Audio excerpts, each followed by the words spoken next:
Hello, જય માતાજી, જય શ્રી કૃષ્ણ. મિત્રો, આજની વાર્તા શરૂ કરીએ પહેલાં જો તમને વિડીયો પસંદ આવે તો લાઈક અને શેર કરી દેજો. તો ચલો શરૂ કરીએ આજની વાર્તા. પથ્થરમાંથી પાણી ટપકાવતી આ દીકરીઓ વિશે સૌ કોઈ લખે છે. ભલે મારી દીકરી ના હોય, પણ હું કેમ ના લખું દીકરીઓ વિશે? મારી કેટલી બધી ભત્રીજીઓ મને કહે છે કે કાકા, અમે તમારી દીકરીઓ જ છીએ ને. મોટા ભાઈના દીકરી ભાગ્યે જ બોલે, નાનપણથી જ ખાસ ના બોલે. મને ઘણીવાર એવું થાય કે આ દીકરીને જીજ્ઞા નથી કે શું? આજોલ પાસે સંસ્કાર તીર્થમાં ભણવા મૂકેલા, અને મને થાય કે આ દીકરી કદી કોઈની સામે બોલતી નથી ને સહ વિદ્યાર્થીનીઓ હેરાન કરશે. કોઈ વિચિત્ર શિક્ષક કે શિક્ષિકા તકલીફ આપશે તો પણ કદી નહીં બોલે, કદી કોઈની આગળ ફરિયાદ નહીં કરે. ઘણીવાર ભાઈ ઉપર ગુસ્સો આવે. આવો નિર્ણય શું કામ લીધો હશે? સત્ર શરૂ થાય એટલે માણસા મૂકીને જતા રહે. આગળ સંસ્કાર તીર્થમાં મૂકી આવવાની જવાબદારી મારી. આજોલ ઉતરી ચાલતા ચાલતા જવાનું યાદ નથી, પણ 2-4 કિલોમીટર હશે. રસ્તામાં વારંવાર કયા કરું કે કોઈ પણ તકલીફ હોય તો મને કહેવાનું, પણ ચૂપ જ રહે. ખાલી હા કાકા એમ કર્યા કરે. પાછો સત્ર પૂરું થાય કે લેવા જાઉં, પાછું પૂછ્યા કરું કે કોઈ હેરાન તો નથી કરતું ને, પણ ના કાકા એવો જવાબ મળ્યા કરે.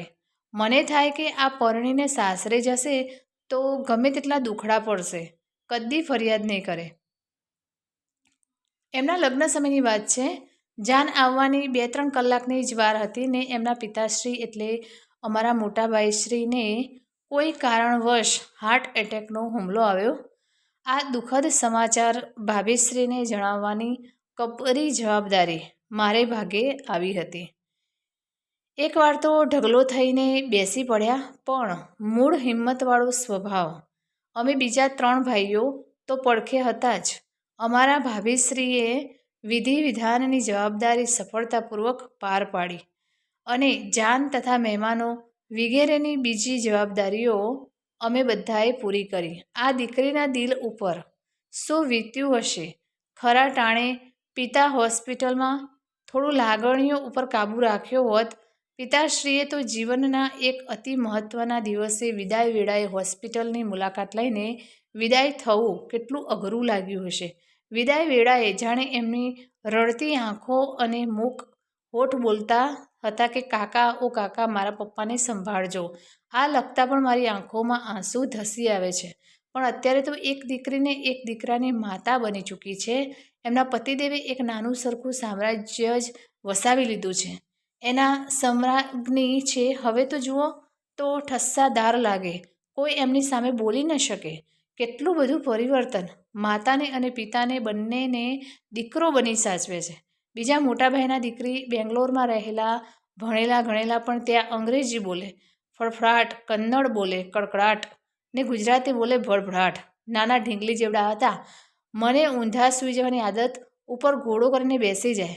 એમના મમ્મી લડે, કાકાને સૂવા દે, પણ હું ના પાડું કે બેસવા દો, રમવા દો. એકવાર બરડામાં ભીનું લાગ્યું. મને થયું, આ શું થયું? કેમ ભીનું લાગ્યું? ઠંડુ લાગ્યું?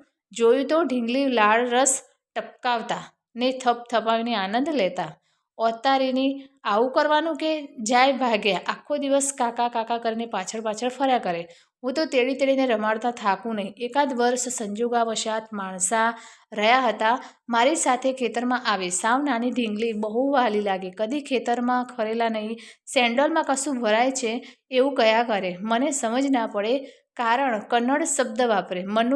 મનુ કે એવો કોઈ શબ્દ હતો. હું શું એમ પૂછ્યા કરું એટલે એમને નાનકડી આંખોમાં મીઠો છણકો દેખાય. આ કાકો સમજતો કેમ નહીં હોય? પછી ખબર પડી કે સેન્ડલમાં રેતી ભરાઈ જતી હતી. બપોરે તો કાકા જોડે જ ગળે વળગીને સૂઈ જવાનું. ક્યારે કાકા જોડે આવી સૂઈ જાય ખબર ના પડે. બેંગ્લોરથી આવે એટલે કાકાને ગળે વળગી પડે. કાયમનો નિયમ. લગ્ન થયા કે બાપ દીકરીએ તો વિદાય ટાણે મળતી વખતે નહીં રડવાનું નક્કી કરેલું. બાપ તો મક્કમ હતા. અંદરથી રડતા હશે, પણ બહારથી હોઠ ભીડીને ના રડવાનો અભિનય કરતા હતા. મંડપમાં ગીત પણ કન્યા વિદાયનું કરુણ રસ ફેલાવતું. વાગતું હતું. મુજ પથ્થરની આંખોમાંથી પાણી ટપકવા માંડ્યું. ભાઈ આપણે તો રડી પડ્યા. રડતા જાય ને કહેતા જાય, કાકા નહીં રડવાનું. ઓ દીકરી, આજે તો રડવા દે, પછી કદી નહીં રડું. મારા અતિ વહાલા પિતાશ્રીના મૃત્યુ સમયે પણ હું નહીં રડેલો. બરોડા આવે એટલે નિયમ પ્રમાણે ગળે વળગવાનું દિલ બાગ બાગ થઈ જાય ને જતી વખતે પણ ગળે વળગવાનું દિલના ચૂરે ચૂરા થઈ જાય. પણ એકવાર નિયમ તૂટ્યો. દીકરી પોતે એમની નાનલી દીકરી તેડીને આવ્યા ને મેં તો દોડીને નાનલી મારી દીકરીને કોપીને લઈ લીધા ને રમાડવા લાગ્યો. કાકા આ કેવું? દીકરીની દીકરી આવી એટલે મૂળ દીકરીને ભૂલી ગયા ને? ઓ દીકરા, બહુ મોટી ભૂલ થઈ ગઈ. ગળે વળગાડ્યા ત્યારે શાંતિ થઈ. આજે તો એમનો સંસાર વસાવીને બેસી ગયા છે. પણ અતીતના ઊંડાણમાંથી કોઈ વાર સાદ સંભળાય છે. કાકા, ઓ કાકા, જુઓ ને, આ સેન્ડલમાં રેતી ભરાઈ ગઈ છે. ઝબકીને જાગી જાઉં છું. પથ્થરમાંથી ટપકેલા પાણીથી ઓસીકું ભીંજાયાનો અહેસાસ થાય છે. મારા પિતરાઈના દીકરી બરોડા એમના ફોઈના ત્યાં નાના હતા ને આવેલા. તે હું પણ બરોડા હોવાથી મારા ઘેર લઈ આવેલો. મારા છોકરાઓને છૂંદો ને રોટલી બહુ ભાવે. મારો નાનો દીકરો એમને નાસ્તો કરવા બોલાવે, જીજા ચાલો છૂંદોને રોટલી ખાવા. આજે પણ ફોન કરું તો પૂછું કે છૂંદોને રોટલી ખાધા? તરત સમજી જાય કે કાકાનો ફોન છે. હસી પડે, હા કાકા ખાધા. મને કાયમ સ્વીટેસ્ટ અંકલ કહે. માણસા મારા ઘરનું કોઈ રહે નહીં. હું વર્ષમાં 2-3 વાર જાઉં, સાફ સફાઈ કરાવું, કોઈ લગ્ન પ્રસંગ હોય તો હાજરી અપાઈ જાય. બપોરે મારા કઝિન એમના ઘેર આવે એટલે મારું જમવાનું એમની સાથે જ હોય. આ દીકરી નાના હતા ત્યારથી બોલાવા આવે, કાકા જમવા ચાલો, પપ્પા રાહ જુએ છે. થોડી વાર લાગે, જતાં તો પાછા આવે, કાકા જમવા ચાલો. ડાઇનિંગ ટેબલ પાસે જ ઊભા હોય. કાકા લો ખવાશે કહી પેટ ફાટી જાય તેટલું પીરસ્યા કરે. એમના પપ્પા સામે કંઈક ભૂલાઈ જતું હોય તેમ જોયા કરે. પપ્પા એમને એક કોળિયો ખવડાવે ત્યારે ખુશ થાય. કાયમનો નિયમ, પપ્પાના હાથનો એક કોળિયો ભરવાનો.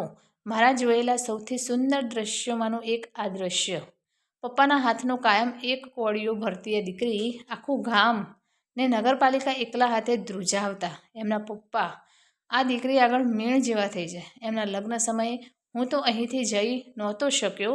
લગ્ન પછી ફોન પર પૂછેલું કે વિદાય વેળાએ પપ્પા બહુ રડ્યા હશે ને? તો કહે, કાકા તમને કેવી રીતે ખબર પડી? અરે ભાઈ, ભલે મારી દીકરી ના હોય પણ હૃદય તો દીકરીના બાપનું ધરાવું છું. પછી કહે, કાકા પપ્પા બહુ રડેલા, એક કોળિયો પણ ખાધેલો નહીં.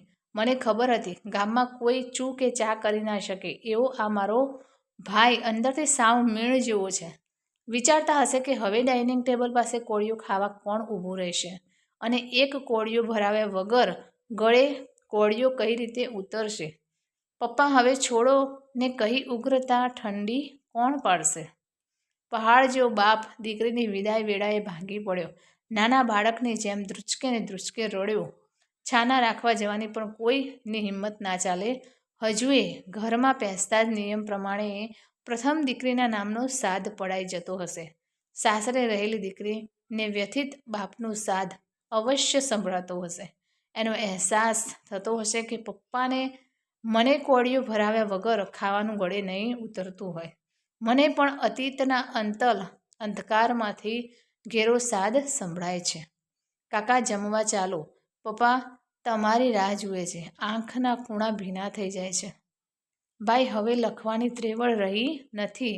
અત્યાર સુધી લખેલા લેખ બધા એક ઝાટકે લખેલા છે, કોઈ બ્રેક વગર. પણ આ આર્ટિકલ લખતા ભારે પડી ગયું છે. બીજી મારી દીકરીઓ વિશે લખવાનું હવે ગજુ રહ્યું નથી.